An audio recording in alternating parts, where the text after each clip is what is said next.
दक्ष police news, पहिले खाकी मग बाकी। पंचवटी कारंजा इथं रोहन पान स्टॉल या ठिकाणी मध्यरात्रीच्या सुमारास एका युवकाची दगडाने ठेचून हत्या करण्यात आली होती।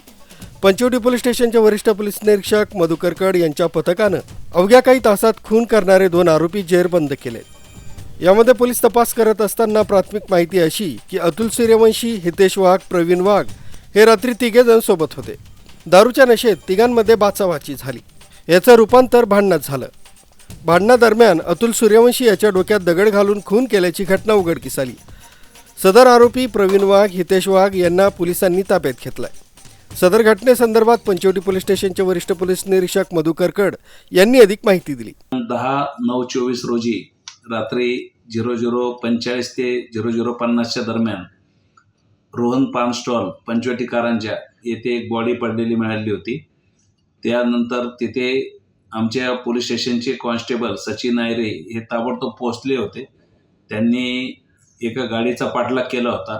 त्यानंतर त्या गाडीची माहिती काढून त्या जखमीला तिथल्या लोकांच्या मदतीने सिव्हिल हॉस्पिटल येथे दाखल करण्यात आलं होतं।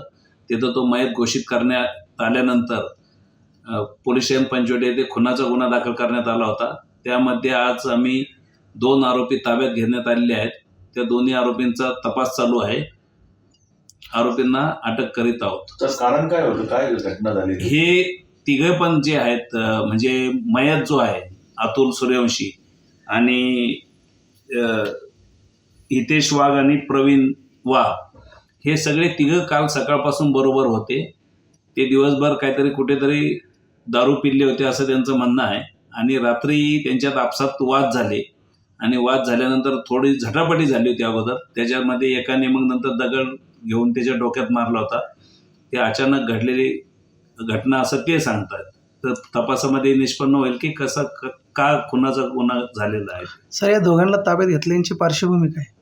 याच्यामध्ये जो प्रवीण वाघ आहे त्याच्या विरुद्ध 9 गुन्हे दाखल आहेत।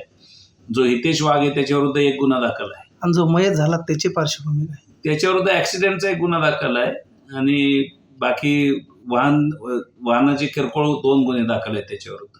हा बादल स्थानिक आहे का परप्रांतीय? स्थानिक दोन्ही पण बादल, दोन्ही जे वाघ आरोपी आहेत ते दोन्ही स्थानिक आहेत। प्रकाश दुर्वे, दक्ष पोलीस न्यूज, नाशिक।